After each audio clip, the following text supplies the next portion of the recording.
tout le monde! Ben bonjour, comment ça va ce matin, en ce beau jeudi matin? Une semaine bien remplie, une semaine qui pour nous s'achève demain, ben pour tout le monde, tellement, parce que demain on prend la route. Donc aujourd'hui, sans plus tarder, on va continuer dans Colossiens. On se rappelle ce qu'on a lu hier. On a parlé du fait que Jésus était l'image du Dieu invisible. On a vu ça au verset 15. On a vu qu'en lui ont été créées toutes les choses qui sont dans les cieux et sur la terre, autant ce qui est visible, ce qui est invisible.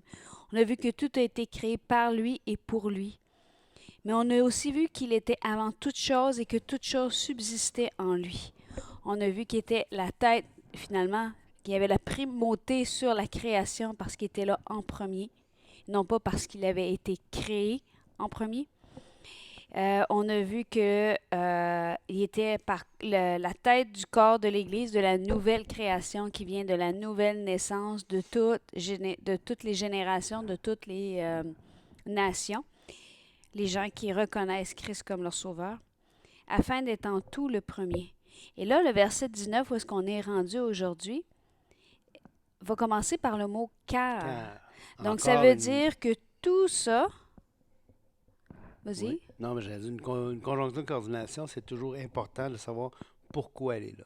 Donc, car, ça veut dire Dieu a voulu faire habiter toute plénitude en lui. Donc, tout ce qu'on vient de lire, tout ce qu'on vient d'établir a été fait parce que Dieu a voulu faire habiter toute plénitude en lui. Exactement. Et le lui ici réfère à Christ. À Christ. Et en fait, parce que justement, afin qu'il soit en tout le premier. Donc Dieu fait toute la plénitude, faire habiter en lui, on l'a vu. Tout quoi? Toute plénitude. OK. Faire habiter toute plénitude en lui, on l'a vu. Il est l'image de Dieu, le premier de la création. Il dit, en lui ont été créées toutes choses. Ensuite de ça, toutes choses subsistent en lui. Après ça, il est la tête du corps. Nous, on était placés, l'Église est placée en lui. Alors, tout, la plénitude, le pléroma, l'ensemble, OK, habite en Christ. Et on va voir encore un peu plus loin ça, parce que si on regarde dans Jean 17, écoutez bien ce que ça dit. Jean 17, verset 21. Afin que tous soient un comme toi, Père, tu es en moi, et comme je suis en toi, afin que eux soient un en nous, pour que le monde croie que tu m'as envoyé. Donc, toute une plénitude. Ici, on a l'habitude de voir qu'il y a trois personnes en Dieu. Oui, la Trinité. Et là, dans le texte qu'on vient de lire, on voit que le Père est dans le Fils et que le Fils est dans le Père. Oui, il y a cette unité imbrisable, je ne sais pas comment dire ça, là, incassable. Indissociable. Indissociable, merci. Depuis toute éternité entre le Père, le Fils et le Saint-Esprit. Et donc, ouais, il y a cette unité-là. Et il nous incorpore dans cette unité-là, hein, par la nouvelle naissance, par le fait qu'on est placé en Christ. Écoutez bien aussi ce que ça dit, conclusion apportée par l'apôtre Jean dans Jean 3. Lorsque... attendez un petit peu, là. Quand il va dire, là, c'est tout de suite après son discours qu'il va dire, je ne suis pas le Christ, c'est pas moi le sauveur, là, j'ai été envoyé devant lui. Et il va dire ceci, celui qui vient d'en haut est au-dessus de tous. Celui qui est de la terre est de la terre, il parle comme étant de la terre. Celui qui vient du ciel est au-dessus de tous. Il rend témoignage de ce qu'il a vu et entendu et personne ne reçoit son témoignage. Celui qui a reçu son témoignage certifie que Dieu est vrai. Car celui que Dieu a envoyé dit les paroles de Dieu parce que Dieu ne lui donne pas l'esprit avec mesure. Pourquoi il ne lui donne pas l'esprit avec mesure? Parce c'est une entité. Oui, oui, absolument. C'est beau. C'est magnifique, absolument. Mais c'est quand même des concepts qui sont... Qui sont difficiles à saisir, peut-être. Ben, ouais, à imager. Ouais. C'est sûr que la corde à trois brins, c'est c'est une belle image, mais encore là, les brins sont pas un dans l'autre. Non, c'est ça. Les trois forment une seule corde, trois brins ou trois brins pour faire une tresse, disons, là. On a une seule tresse, on a trois brins. Donc, c'est souvent une image qui représente la Trinité. Ouais. Mais là, c'est encore plus parce que non seulement ils sont ensemble, mais ils sont un dans l'autre. Oui, Donc là, c'est... c'est vraiment une unité une unité extraordinaire. Et ce qui est intéressant dans ça, c'est que dans l'histoire du christianisme, au début du christianisme, dans l'histoire de l'Église, euh, l'emphase était mise sur le fait que Dieu était le Père et il y avait l'emphase sur la Trinité, le Père, le Fils et le fait que le Père engendrait le Fils et que le Père envoyait ou on parle de spiration. On parle du fait que puisque le Fils est Fils, il y a un seul Fils, donc le Saint-Esprit n'est pas Fils, donc il dit, il émane du Père, ou il est envoyé, ou il sort du Père. Et donc les deux, le Père, le Fils et le Saint-Esprit, viennent du Père. Tu sais. Ils procèdent, c'est ça le mot que je cherchais, procèdent du Père, le Fils procède du Père et le Saint-Esprit procède du Père. Bon, je ne rentrerai pas dans toute la dévotionnel, hein? je rentrerai pas dans toute la polémique de la fameuse clause filioque. Tu rentres dedans, là, en le disant. Mais j'y rentre, je résiste. Continue. Qui dit que le Saint-Esprit procède à la fois du Père et du Fils. Bon, je ne suis pas convaincu de ça personnellement. Là, je pense que... Tu rentres dedans, passe. Oui, c'est ça. Passe ton chemin. Je passe mon chemin. OK. Donc... Mais peux-tu revenir à ce que je... Oui, vas-y. Au faire le lien avec le Jean. C'est intéressant, c'est important ce qu'on a lu dans Jean. Et je pense que c'est important pour comprendre le verset qui va suivre.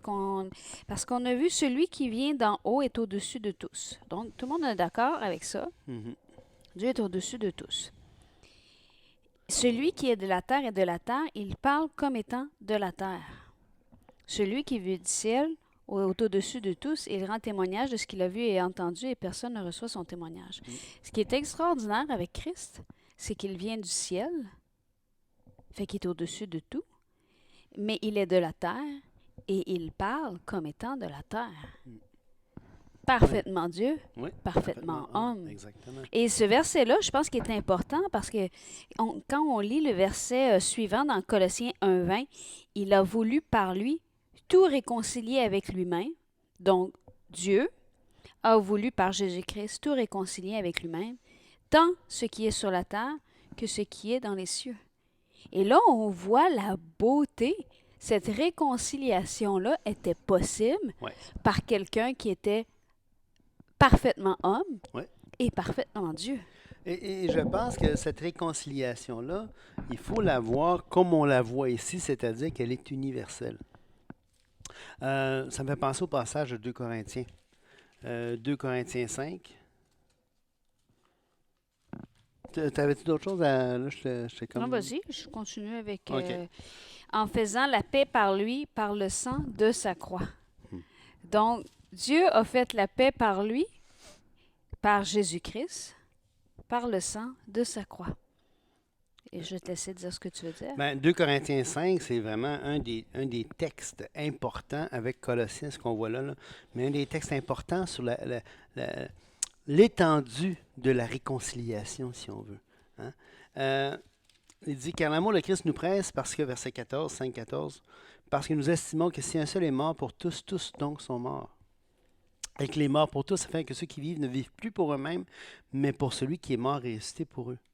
Ainsi, dès maintenant, nous ne connaissons personne selon la chair, puis il va continuer un petit peu plus loin. Si quelqu'un est en Christ, il est une nouvelle création, les choses anciennes sont passées, voici toutes choses sont devenues nouvelles, un passage que j'aime particulièrement. Et tout cela vient de Dieu qui nous a réconciliés avec lui par Christ et qui nous a donné le ministère de la réconciliation. Car Dieu était en Christ réconciliant le monde avec lui-même, en n'imputant point aux hommes leurs offenses, et il a mis en nous la parole de la réconciliation. Nous faisons donc les fonctions d'ambassadeurs pour Christ, comme si Dieu exhortait par nous, nous vous en supplions au nom de Christ, soyez réconciliés avec Dieu. Hmm. Celui qui n'a point connu le péché l'a fait devenir péché pour nous, afin que nous devenions en lui justice de Dieu. Mais avez-vous aussi vu la force du passage de C'est 5:20? vraiment pour tous. Oui, c'est pour tous. Et regardez, écoutez, on vous a dit, je me souviens plus c'est quel épisode cette semaine, que quand on regardait le Fils, On voyait le on Père. voyait le Père. C'est Et hier. que le Fils nous présentait hier. Hier. D'accord. Ouf. Je me suis cogné la tête tantôt, peut-être c'est ça. Euh, quand on voit le Père, quand on voit le Fils, on voit le Père. Et ce que le Fils fait, le Père fait. Et on voit cette humilité, on voit cette douceur, on voit cette attention. Le Fils va dire, quand je vais être élevé, j'attirerai tous les hommes à moi. Et ici, qu'est-ce qu'on voit? On voit un Dieu, créateur de l'univers, le Dieu de toute gloire, le roi des rois, le Seigneur des seigneurs, qui habite une lumière inaccessible. Alors imaginez-vous, hein? Je veux juste vous lire un passage avant de poursuivre ma pensée pour vous montrer à quel point c'est glorieux dans Romains 11 qui dit « Aux profondeurs de la richesse, de la sagesse et de la science de Dieu, que ses jugements sont insondables, que ses voies incompréhensibles. » Car qui a connu la pensée du Seigneur ou qui a été son conseiller, qui lui a donné le premier pour qu'il y ait à recevoir en retour, c'est de lui, par lui, pour lui que sont toutes choses, à lui soit la gloire dans tous les siècles. Amen. Alors, on a un Dieu magnificent, là. On a un Dieu extraordinaire. OK? Mais ce même Dieu-là qu'on vient de dire, qui a connu la pensée du Seigneur pour le conseiller, est-ce qu'on est prêt à assumer tout ce que ça veut dire, ça? Qui a connu la pensée du Seigneur? Qui peut le conseiller? Est-ce qu'on est prêt à dire, Dieu, écoute, tu fais ce que tu veux, tu es le Seigneur des Seigneurs, tu es le roi des rois. Est-ce qu'on est prêt à l'assumer, ça? Regardez ce qu'il dit. Nous faisons donc les fonctions de l'ambassadeur pour Christ, comme si Dieu exhortait par nous. Alors, c'est Dieu qui exhorte, là. Comme si Dieu exhortait par nous. Ouais. C'est Dieu qui exhorte, OK, par nous. OK? Nous vous en supplions, au nom de Christ, soyez réconciliés avec Dieu. Alors, l'exhortation que Dieu fait par ses messagers qui ont reçu le ministère de la réconciliation, c'est d'aller au monde et de dire, on t'en supplie au nom de Dieu, on t'en supplie, on t'en prie au nom de Dieu. C'est comme si Dieu priait l'être humain de se réconcilier à lui. Mais à quelque part, un Dieu qui est tout-puissant et qui choisit de donner son Fils pour faire la paix, c'est parce qu'il veut. Ah oui. Et je trouve intéressant, j'ai voulu parler, je peux... Oh, non, c'est beau aussi. On a parlé du fait que Jésus était la personne idéale pour réconcilier parce qu'il était du ciel. Dans cette divinité, il était de la terre, donc il a pu réconcilier la terre avec le ciel. Et ça va encore plus loin que ça, d'un un point qu'on a parlé, pas plus loin que ça, c'est difficile d'aller plus loin, mais une autre chose qui s'ajoute à ça, on a parlé que dans le contexte, on a Paul qui est juif et qui s'adresse aux saints fidèles frères en Christ qui sont à Colosse, qui sont issus, qui sont non-juifs, OK? Qui sont des païens. Et écoutez bien ce que ça dit dans Éphésiens. Attends un petit peu. J'ai perdu ma référence. Éphésiens 2,14. Je vais aller à 11. C'est pourquoi vous, autrefois, païens dans la chair, appelés incirconcis parmi ceux qu'on appelle incirconcis et qui le sont en la chair par la main de l'homme, souvenez-vous que vous étiez en ce temps-là sans Christ, privés du droit de cité en Israël, étrangers aux alliances de la promesse, sans espérance et sans Dieu dans le monde. Mais maintenant, en Jésus-Christ, vous qui étiez jadis éloignés, vous avez été rapprochés par le sang de Christ. Ouais. Donc, on voit que non seulement il y a une paix qui a été faite entre la terre et Dieu, mais il y a comme quelque chose qui s'est produit entre Israël et les non-juifs. Écoutez la fin, la suite, c'est-à-dire, car il est notre pain. Notre pain. Car il est notre paix. Il y a notre pain quotidien aussi, là, mais car il est notre paix, lui qui des deux n'en a fait qu'un, et qui a renversé le mur de séparation, l'inimitié, ayant anéanti par sa chair la loi des ordonnances dans ses prescriptions, il a voulu créer en lui-même avec les deux un seul homme nouveau en établissant la paix et les réconcilier avec Dieu l'un et l'autre en un seul corps par la croix, en détruisant par elle l'inimitié. Et ce qui est intéressant dans ce contexte-là, Julie, là, de dire qu'il nous a rapprochés, là. Ce qui est intéressant, c'est au début du chapitre 2 que tu viens de lire, tu étais au verset 11 à 13. Là. 15, mais c'est correct. 15, excusez. Mais attends, je peux juste finir Ouais, ça tout de suite? Ouais. Il est venu annoncer la paix à vous qui étiez loin et la paix à ceux qui étaient près. Hmm. Il n'y a pas d'autre position. Hein? Non. Soit que tu es proche, soit que tu es loin.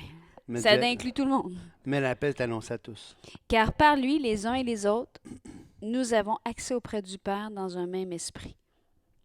Et c'est intéressant parce que au chapitre 2, verset 1, hein, ça dit quoi? Vous étiez morts par vos offenses et par vos péchés dans lesquels vous marchiez autrefois. Alors, mort ici, certains vont dire, mais écoute, c'est mort, ça veut dire incapable de même répondre à Dieu, tu sais. Mais c'est pas ça que le texte. Le concept de mort dans les Écritures, c'est la séparation. Et c'est pour ça qu'au verset 11, c'est pourquoi vous avez été rapprochés. Vous étiez éloignés. Qu'est-ce qu'il dit là? C'est au verset 13. Excuse-moi. Maintenant, Jésus, vous qui étiez jadis éloignés, vous avez été rapprochés. On était séparés. Ésaïe 59, 2, ce sont vos péchés. Ce sont vos crimes qui mettent une séparation entre vous et votre Dieu. Ce sont vos péchés qui vous cachent sa face et l'empêche de vous écouter. Alors, cette séparation-là, ce n'est pas le péché de nos premiers parents.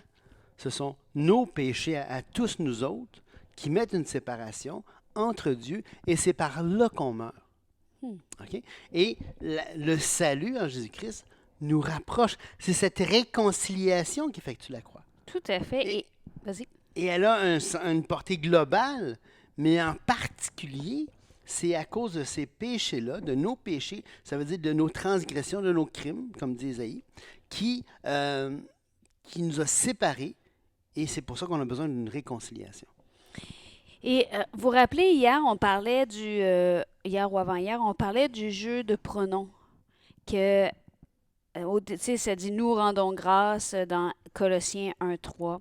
Puis après ça dit « vous » rendez grâce, donc on change de pronom, on parle au vous, on parle au nous. C'est intéressant parce que dans Éphésiens, un épître que Paul a aussi écrit, il y a le même jeu. Hein.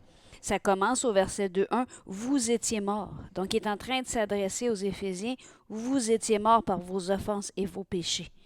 Mais attention, on va aller au verset 3, « Nous tous aussi, nous étions de leur nombre. Nous vivions autrefois selon les convoitises de notre chair.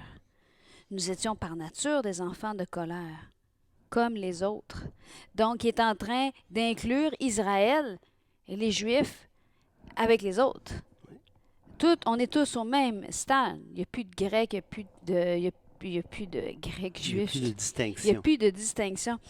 Mais Dieu, qui est riche en miséricorde à cause du grand amour dont il nous a aimés, nous qui étions morts par nos offenses, nous a rendus vivants avec Christ. C'est par grâce que vous êtes sauvés. Et là, on voit vraiment le jeu du nous.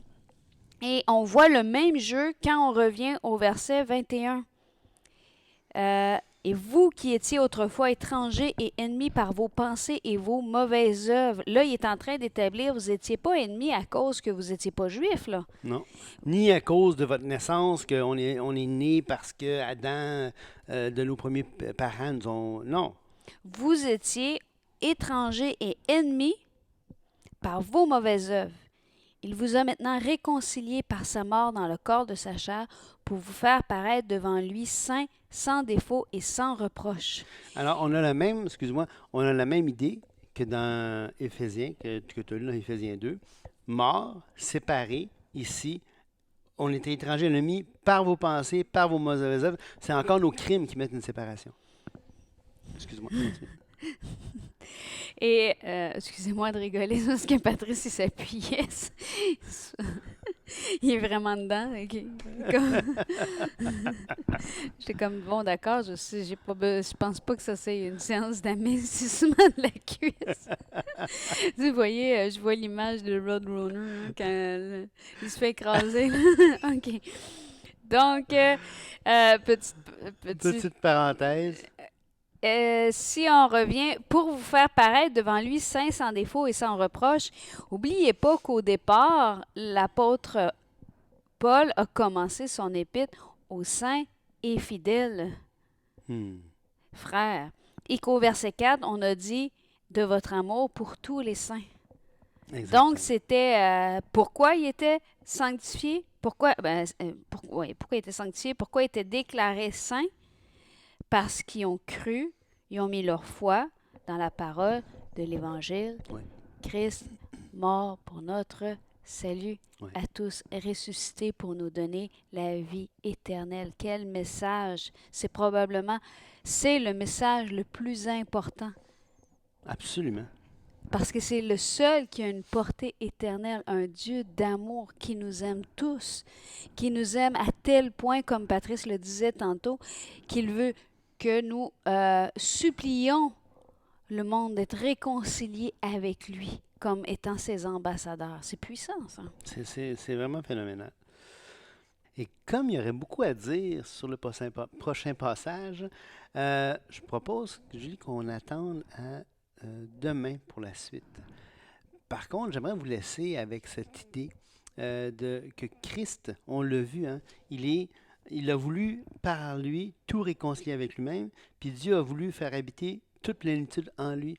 Alors, il faut se délecter, il faut se régaler, se méditer sur la grandeur, Savourer. savourer la magnificence du Christ pour vraiment pouvoir apprécier comment il est, comment et quelle image le Christ nous présente du Père. Parce que cette image-là, hein, quand je vois le Fils, je vois le Père, il nous révèle le Père. Alors la douceur, la beauté, la bonté du Seigneur, ses propos, comment c'est extraordinaire. Et sa sévérité parfois nous présente le Père. Alors méditez là-dessus. Je souhaite à tous un excellent jeudi et délectez-vous aujourd'hui, délectez-vous en méditant sur la beauté du salut qu'on a en Christ. Amen. Voyez, il y a plein de choses qui vont mal autour de nous. Il y a plein de choses qui peuvent nous préoccuper. Mais gardons les yeux sur la croix, sur le message d'espérance que cela nous donne à tous et chacun, qui plaçons notre confiance en Jésus-Christ seul pour notre salut éternel. Amen.